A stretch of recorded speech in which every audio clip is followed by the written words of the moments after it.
Le 28 décembre 2023 était peut-être une journée très banale pour vous, entre Noël et la nouvelle année. Mais pour Gypsy Rose Blanchard, cette journée rimait avec liberté, car elle a été libérée après 10 ans de prison pour le meurtre de sa mère, Didi Blanchard. Hello tout le monde, j'espère que vous allez bien. Alors aujourd'hui je vais vous parler d'une histoire extrêmement connue et assez rocambolesque qui a même eu droit à sa propre série qui s'appelle The Act. C'est l'histoire de Gypsy Rose Blanchard et de la famille Blanchard au plus général. C'est une histoire qui mêle maltraitance d'enfants et vengeance par un meurtre. Donc si vous êtes sensible à ces deux sujets, n'hésitez pas à quitter la vidéo. J'en ai des bien plus chill, donc voilà, vous en avez plein sur ma chaîne. Gypsy Rose Blanchard est née le 27 juillet 1991 de sa mère Claudine Blanchard, mais tout le monde l'appelle Didi, et c'est d'ailleurs comme ça qu'on va l'appeler aujourd'hui, et de son père Rod Blanchard, mais c'est sa mère qui aura la garde après leur divorce, alors que Gypsy Rose n'était pas encore née. Très jeune, Gypsy commence à avoir de nombreux problèmes de santé. Tout commence à l'âge de 3 mois lorsque Gypsy commence à avoir des apnées du sommeil, ce qui l'obligera à porter un appareil pour dormir et pour lui permettre de respirer, et ce pendant des années. Mais malheureusement, ce n'est que le début d'une ribambelle de pathologies. Un peu trop d'ailleurs.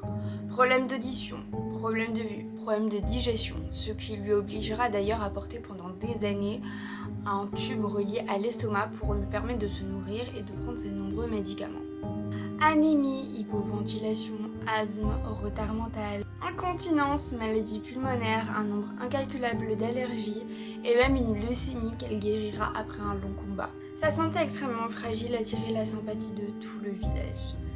Sa mère Didier était obligée de s'occuper H24 de sa vie, ce qui ne lui permettait pas de travailler. Mais elle arrivait quand même à s'en sortir financièrement grâce à la communauté locale qui se cotisait pour lui payer le loyer.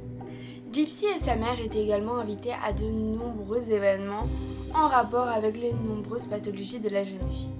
Didi était très admirée par ses proches et tout le village pour son courage. Normal, me direz-vous. Éduquer une jeune fille avec tant de problèmes de santé et qui ne vivra sans doute pas extrêmement longtemps, ça attire l'attention et la sympathie, n'est-ce pas? Didi Blanchard n'était pas la mère protectrice décrite un peu plus tôt. En réalité, elle était une menteuse pathologique et une manipulatrice de génie. Elle aurait volé des dizaines de milliers de dollars à ses proches et a même fraudé l'État en par exemple ne payant pas ses impôts. Elle aurait également accéléré la fin de vie de sa mère mourante en l'affamant pour récupérer l'héritage. Elle avait également le syndrome de Munchausen par procuration. Alors le syndrome de Munchausen, qu'est-ce que c'est? C'est tout simplement une maladie psychologique caractérisée par le fait de mentir, d'inventer une maladie ou un traumatisme pour attirer l'attention et la sympathie des gens. Le syndrome de Munchausen par procuration est encore pire car il va inventer la maladie ou le traumatisme d'une personne en qui il a l'autorité. Par exemple, son enfant. Vous l'aurez compris, Didi a menti sur toute la ligne en ce qui concerne les nombreuses pathologies des Gypsy. La petite fille n'avait aucun souci de santé.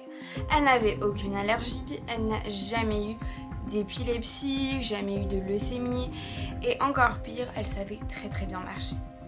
La petite fille, tu croyais dur comme fer en ce que disait sa maman, sauf évidemment la quadriplégie. Mais pourquoi Gypsy a également menti sur le fait qu'elle était quadriplégique?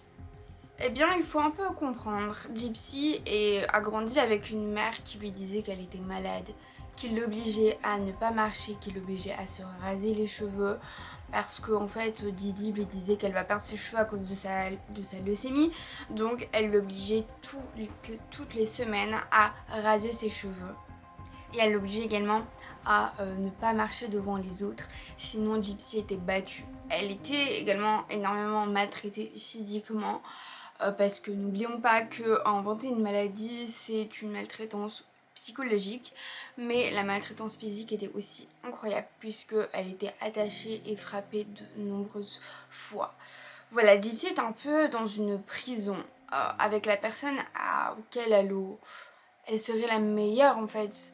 La personne qui devrait l'aimer le plus, sa mère. Même les médecins ont été manipulés par Didi. Ça, c'est vraiment incroyable. En fait, Didi faisait des faux diagnostics, ce qui faisait croire du coup aux médecins qu'ils devaient l'opérer, alors que Gypsy n'avait rien du tout. Rien du tout. Didi avait une emprise totale sur Gypsy. Je vous invite à aller voir des interviews d'elle, il y en a de nombreuses sur YouTube après cette vidéo. J'ai été en voir en préparant cette vidéo et c'est vraiment frappant.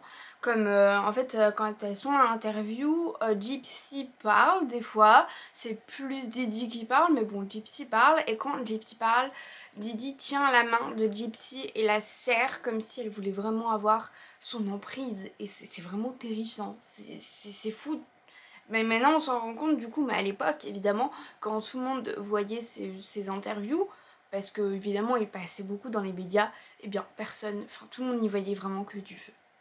Gypsy Rose ne pouvait même pas savoir son âge, ça c'est vraiment incroyable. Didi lui faisait croire qu'elle avait un âge alors que Gypsy en avait un âge beaucoup plus... Elle était beaucoup plus vieille en fait, c'est vraiment pour garder son emprise.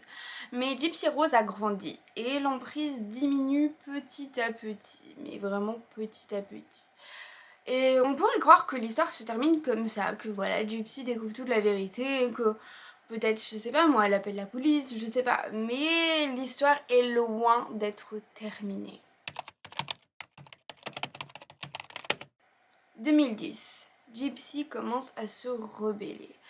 Gypsy était interdite d'aller sur les réseaux sociaux par sa mère. Mais lorsque Didi dormait, la petite Gypsy Rose prenait l'ordinateur familial et allait sur les réseaux sociaux. C'est d'ailleurs comme ça qu'elle a commencé à rencontrer des gens et à se faire des amis. Un jour, Gypsy, avec l'aide de sa voisine, ont décidé d'aller à l'hôpital pour faire le certificat de naissance de Gypsy Rose Blanchard. Petite parenthèse à ce propos du certificat de naissance, pourquoi Gypsy n'avait pas de certificat de naissance? Alors en fait elle avait bien un certificat, sauf qu'en 2005 en Louisiane il y a eu l'ouragan Katrina.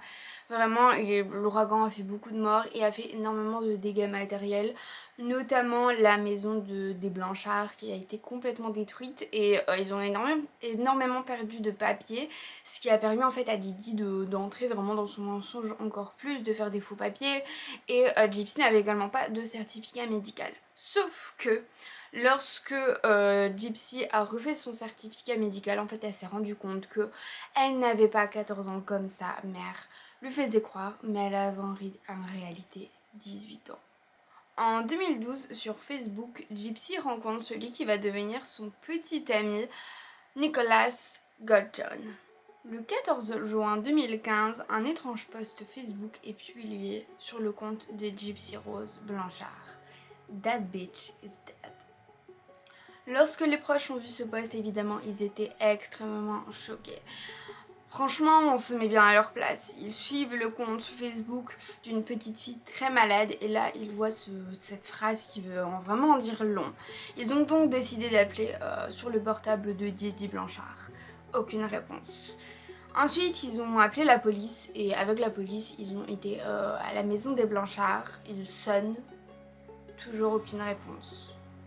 Il y avait une petite fenêtre qui était entrouverte à ce moment-là, donc on pouvait clairement passer dedans et entrer dans la maison pour voir ce qui s'y passe. Sauf que la police ne pouvait pas rentrer car ils n'avaient pas de mandat de perquisition.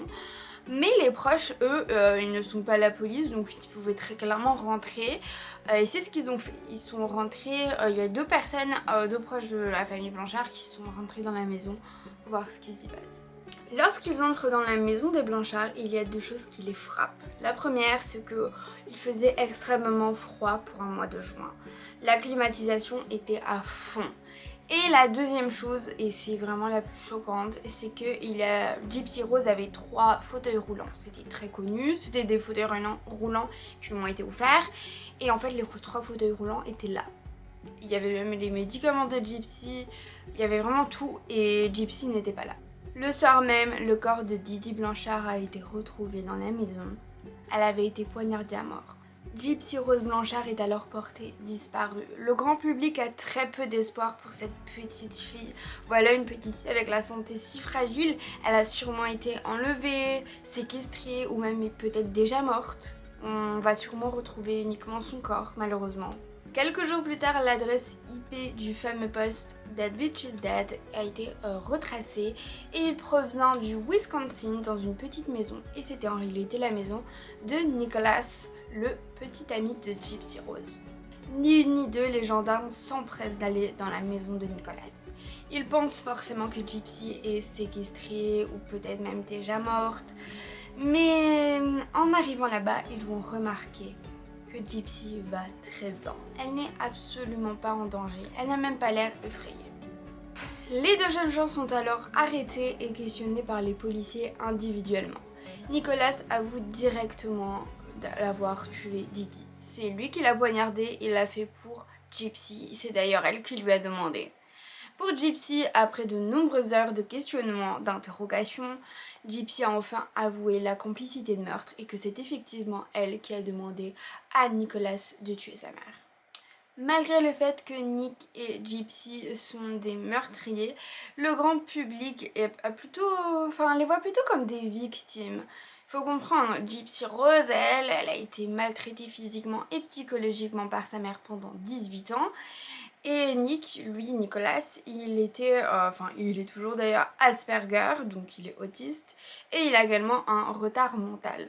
Le procès a eu lieu en 2016 et c'était un procès assez spécial parce que la communauté locale était clairement du côté de Nick et de Gypsy Rose et était vraiment en colère contre Didi parce que eux aussi ont été arnaqués et manipulés par elle. Gypsy Rose Blanchard a écopé de 10 ans de prison pour meurtre au second degré et Nicholas Godjohn a écopé de la prison à vie pour meurtre au premier degré. On va commencer par Nicholas parce que c'est très rapide, on n'a aucune nouvelle. Voilà, on ne sait pas du tout ce qu'il est devenu, il est toujours en prison, mais voilà, on ne sait pas. À mon avis, il a voulu rester anonyme. Enfin, anonyme. Il a voulu rester, se cacher un petit peu. C'est normal parce que cette affaire, elle a été extrêmement médiatisée. Donc je peux comprendre qu'il veuille se faire discret, c'est normal. De son côté, le 28 décembre 2023, comme je vous ai dit au début de la vidéo, Gypsy Rose Blanchard a été libérée. Normalement, ça devait être en 2026, mais elle a obtenu une libération conditionnelle anticipée.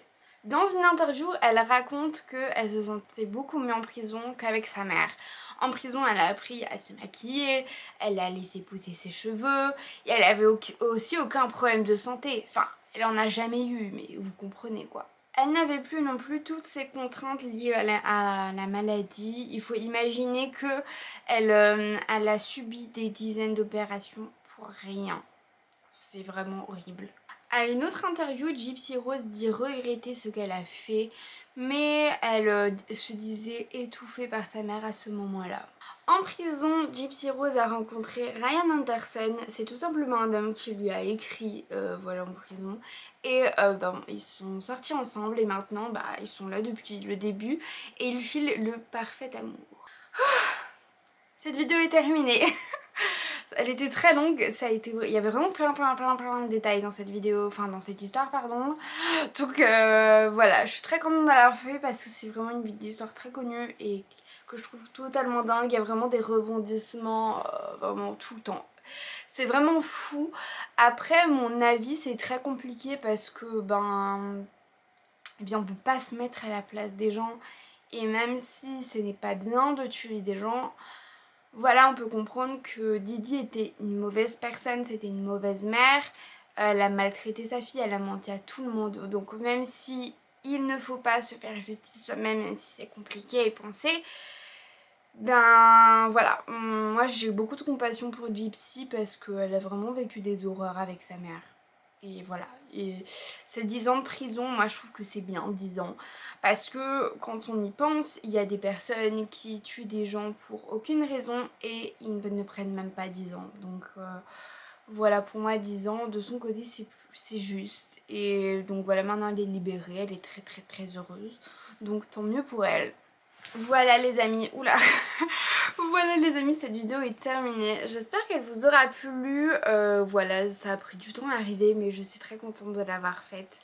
N'hésitez pas à vous abonner, à me dire dans les commentaires ce que vous en pensez. Si vous êtes resté jusqu'à la fin, dites-le moi. Je veux vraiment savoir. Parce que je vous avoue, je sais pas, ça va faire combien à l'heure actuelle, je sais pas du tout ça. Cette vidéo va faire combien de minutes, mais bon voilà. Je vous embrasse, n'hésitez pas à vous abonner. À vous abonner à tous mes réseaux, à commenter, à liker, tout ça. Et voilà, moi je vous fais plein de bisous, je vous retrouve pour de prochaines vidéos. Bye, bisous bisous.